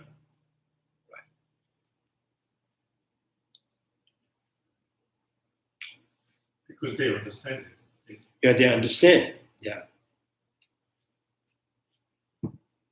Kind of like me. So, so all the Mahayana Sutras and explain to, so right. This is like a pizza delivery. So you don't eat anything, but you can bring the pizza and give it to others. So yeah.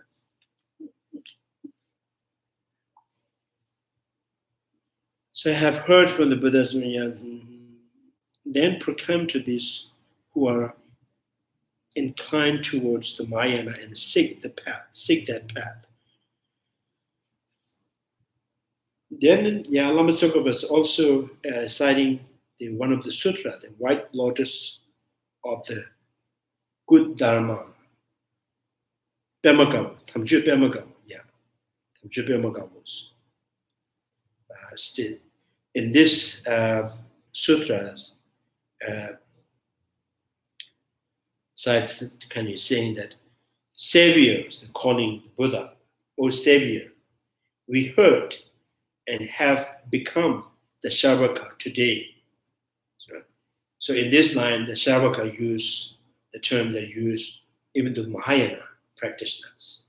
When they heard from the Buddha and they call savior, we heard and have become the Shavaka today.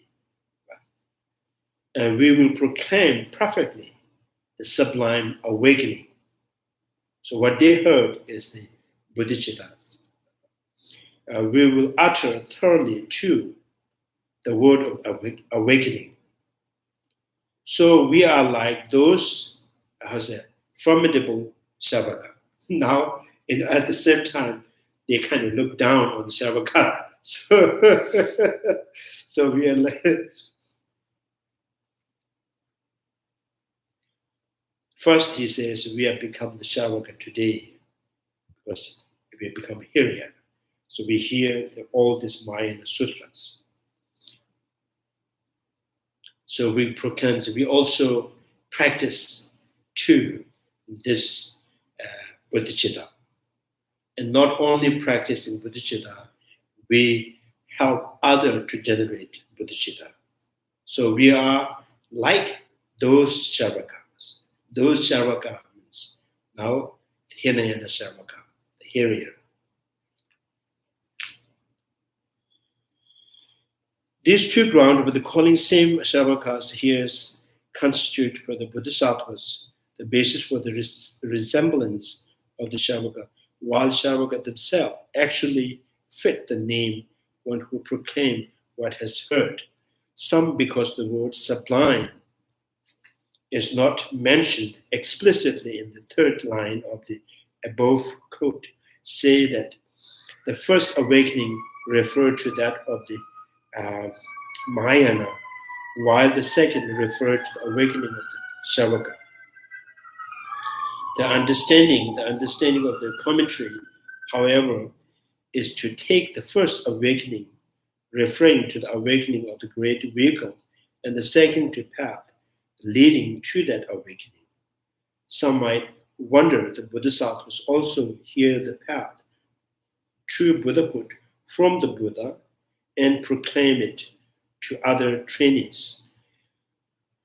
Do they also become the Shavaka disciple? This is not the problem. The Shavaka proclaim the Mahayana path, but do not Shavaka proclaim the Mahayana path, but they do not practice it themselves, not even a facsimile of it.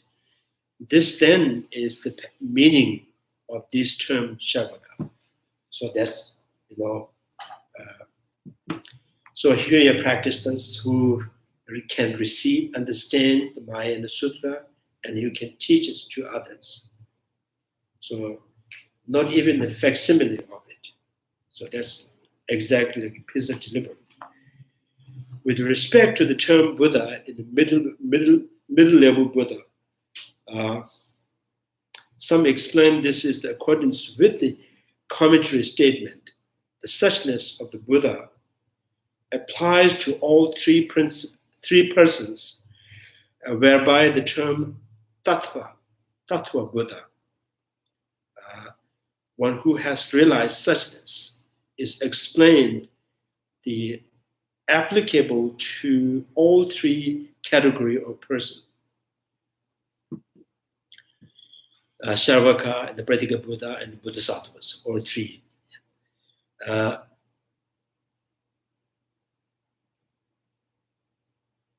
This is excellent, as it is stated, tattva refer to the suchness, while the Buddha means to realize within it. The realization of suchness is taken to be the meaning of the term the Buddha. In these interpretations, the term describes all three categories of the person. So although the intention here to say that the term one who has realized suchness applies to Pratika Buddha as well, the term has been rendered in the Tibetan simply as a Buddha. But whereas the term the Buddha can be translated, Buddha can be translated as the complete enlightenment, one in the general, to do so in the present context would be inappropriate in any case, since the term the Buddha can also refer to the blossoming, the lotus, the petal, lotus petal, or waking up from the sleep. One need not always translate the term as the completely enlightened one. The meaning of the middle level is the Pratika Buddha, because of their distinction in having cultivated merit and wisdom for 100 years are superior to the Sharvaka, since they lack the dual collection of the merit and the wisdom, the great compassion that extended all beings at all times, and the complete knowledge of all aspects of the phenomena. However, they are inferior to the Buddha, so they are thus of the middle level. Yeah, so this is Lama Tsongkapha's. Sometimes Lama Tsongkapha, he lives in Tibet and not knowing Hindi language, but he was trying to commenting on the translator's job. So he was saying that Buddha, in the Sanskrit words, the Buddha, I think Buddha means awakens. So sometime, depending on the kind of, the context, if the line is going, Buddha can refer to the lotus, the blossoming, and sometimes Buddha.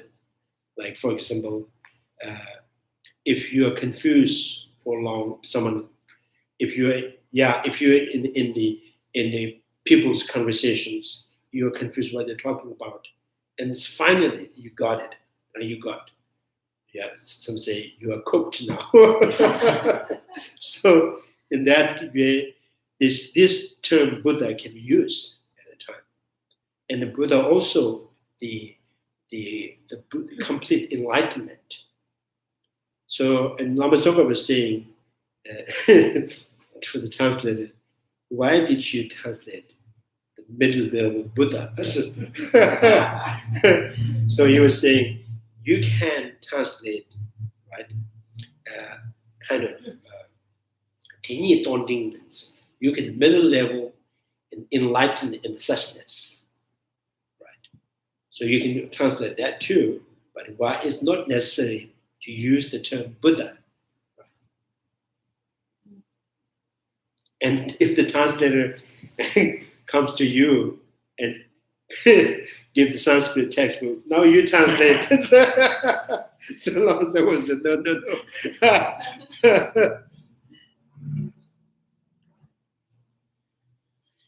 nature of the superior, yeah. And Sharvaka, now here's making kind of, what is the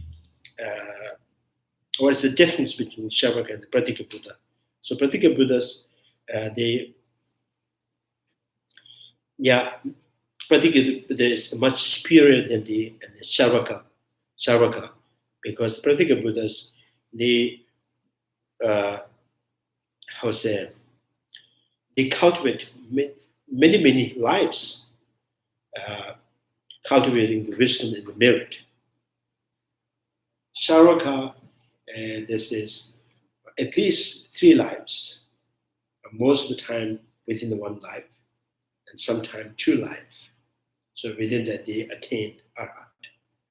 Sharvaka complete and understand the emptiness, the interdependencies, and then they practice that many times in many rebirths. So they try to explain, trying to, the strengthening wisdom, and again coming back to the samsara.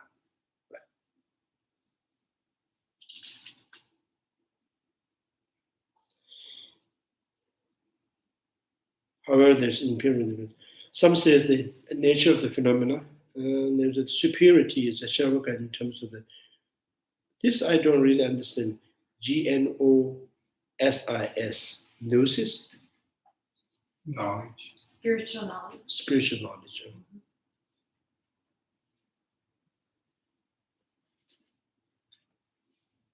In terms of the gnosis explained in the line, because they have overcome the objective conceptualizations.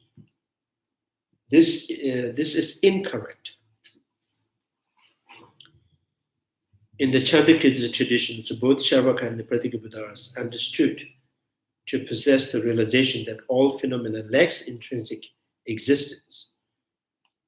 So, objective conceptualizations. So it's a mind-only school. Mind-only school. Sumdeo Toba means, truly existing of the external object. So, truly existing of the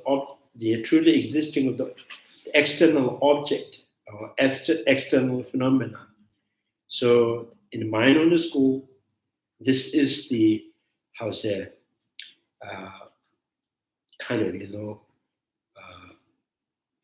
they consider is the misconception, the root of afflictive emotion. So they always, hold their kind of reasonings that kind of directed to the removing or negating or refuting the external object. They keep saying that there's no external object. So that's in the mind-only school. And furthermore, the one who makes the assertions above appears to himself uphold this very tenet of the Chandrakirtis.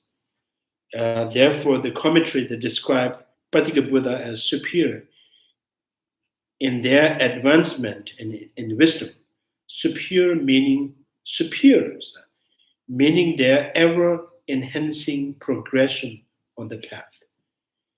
They immerse themselves in accumulation of the merit and the wisdom for 100 years. Sharvaka, on the other hand, are incapable of sustaining such prolonged cultivation of the path. Although the term collections may apply to the merit and the wisdom in general, the primary referred to the collection here is stated in the following in the Clear Wisdom commentary. So the collections, I think, these are just, a term that we use, the collection, when we say taking refuge to the refuge formula, we say, Sanje Shono, Soja Shono, Chanju Ponda, Dagi Jinsoji, So here this term uses talk, and then the term talk means, according to the Asangas, in the explanation of the Asanga text, ornament of the realizations, the talk means something, any kind of the condition that can substantially cause Buddha's form, body, and mind. Right. So that means any kind of activities that is the any kind of actions, any kind of cultivations that is generated through the great compassion and the bodhicitta, right? And so that's called talk. So out of great compassion, out of bodhicitta, kind of giving or disciplining, so all become the substantial cause of the Buddha's form body, Buddha's appearance, right? And kind of through the great compassions, so the cultivating and exercising and enhancing your wisdom, realizing emptiness become the substantial cause for the Buddha's omniscience. So that's why the term for that used is the talk, the collections. And then, if this is the collections, and why this particular Buddha also kind of cultivating the collections of the merit and the wisdom for 100 years. And then this is called ordinary kind of collections of the merit and wisdom. So the collections means has to be generated through the great compassion.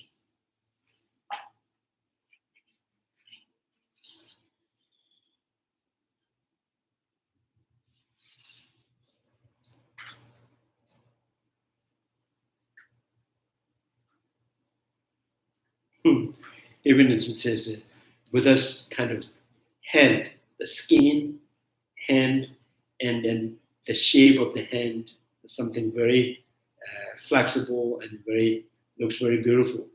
So these are, this is Lama Tsongkaphas, kind of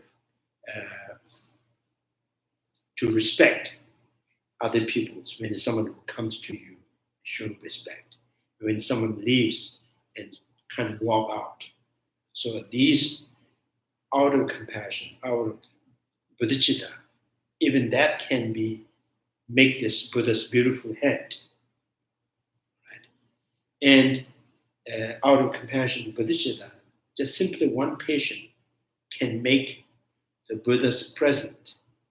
When the Buddha's present has so much the energy or so much kind of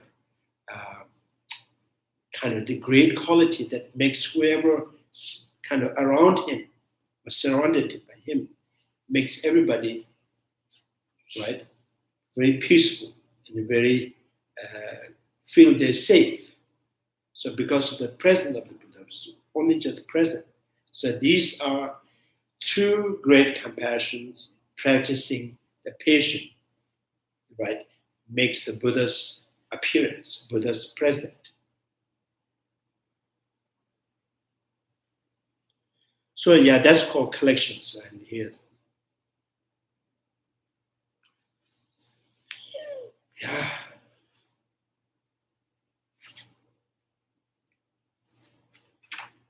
so many pages to read.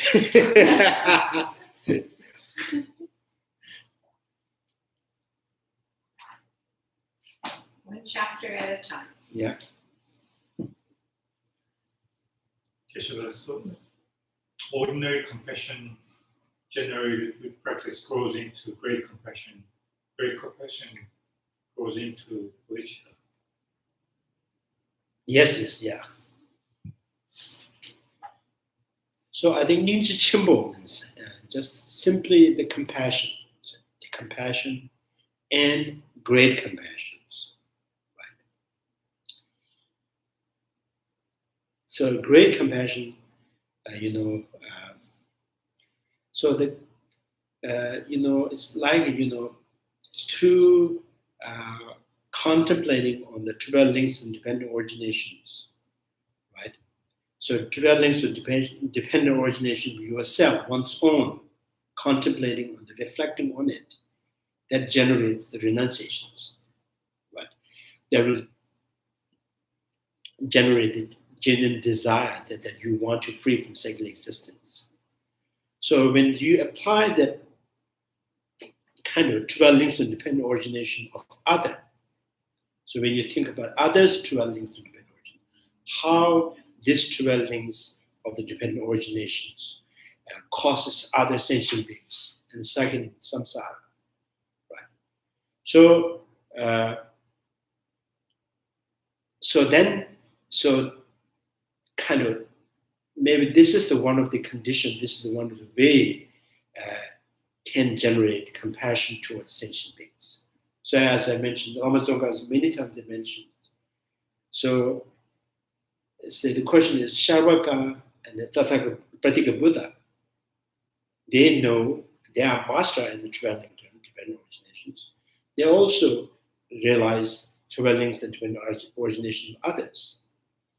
Why this Sharvaka and the Pratika Buddha have no compassion, great compassion? So the reason here is that one, they lack the kind of lovely love condition. So that means yonga namba, yonga chamba. Yonga chamba means I think they don't really impose on each sentient beings again and again. They had been my mothers once. Yeah. Right. So if you impose the kind of the label or the term of the mother is that this sentient beings had been my mother once. This true. Every sentient beings, whoever the sentient beings that that kind of each sentient beings had been my mothers. So if you continuously sometimes brainwash yourself to see every sentient beings, so there's a possible generating the love, and something. Even the person is very annoying, right? Because you are so much used to think each sentient being had been my mother. So it cannot really stop. There's some kind of favorable, likable. Although it's very annoying, irritating, but once he had been my mother, right? He been kind to me. That kind of your thing. So that is called lovely love. Now, this is the one way of generating the lovely love. And another, Nagarjuna and Shanti Deva, and there is interdependencies. The interdependencies, three interdependencies, kind of depending on others. Everything that you want or you wish, right, is always depending on others. Every happiness, every peace, pleasure that you experience, right, without, without depending on others, is no possible of any kind of peace, even slightly peace that you cannot experience. So that means every happiness in this world is a result of kind of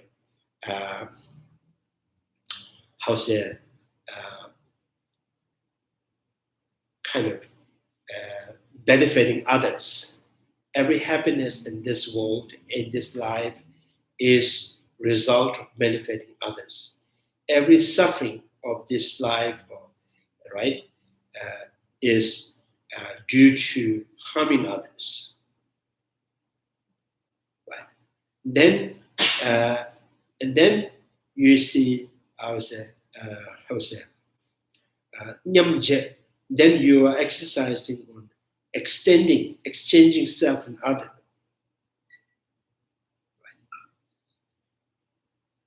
And Shantideva also there's in the Shantideva, and I think chapter 8, there's some kind of the exercise that you practice jealous.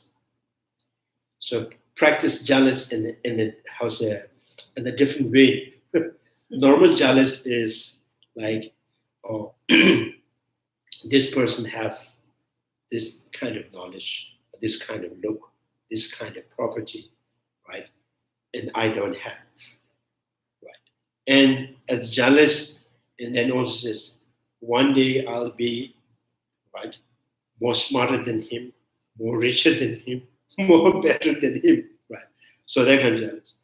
Now you practice the opposite. You place yourself on other, and you get jealous to yourself, right? So there is a practice with jealous, and a practice with, and it has a pride, right? So that means exchanging self to the other, and knowing every suffering in this life is result of harming other. Every happiness is the result of benefiting others.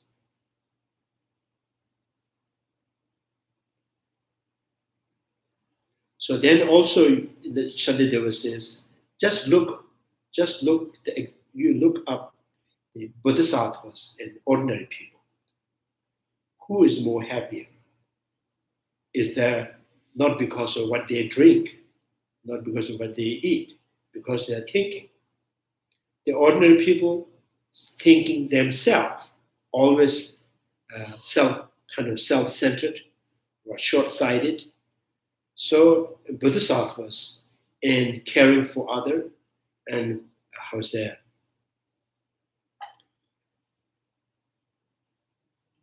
the opposite of short-sighted? Foreseeing.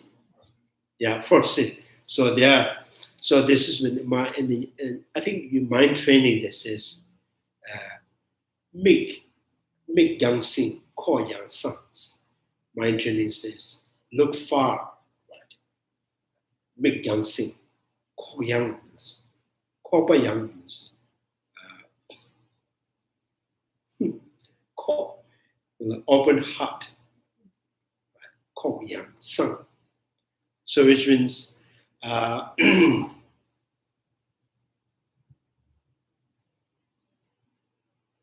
this also look for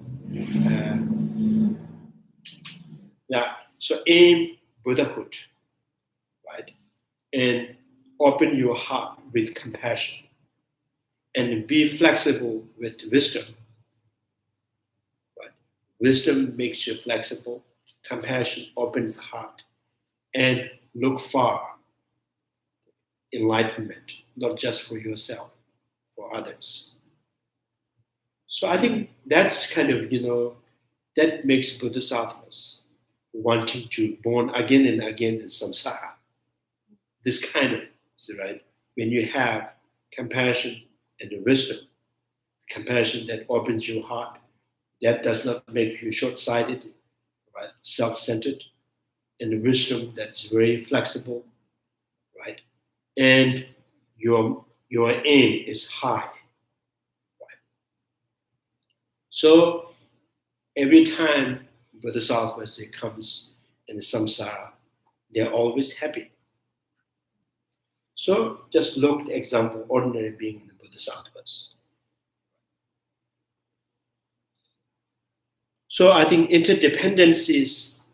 interdependencies generate sense of lovely love towards sentient beings.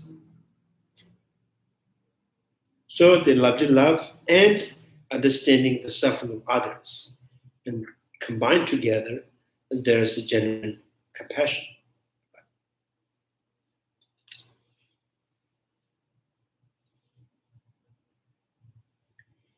Yeah. Any questions? Class is too long today.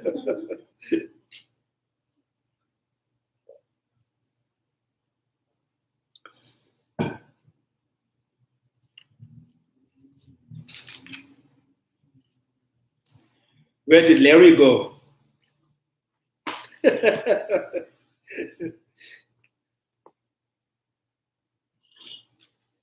don't know. He has he was coughing a lot Oh, and a lot of mucus, and he said he had a chill.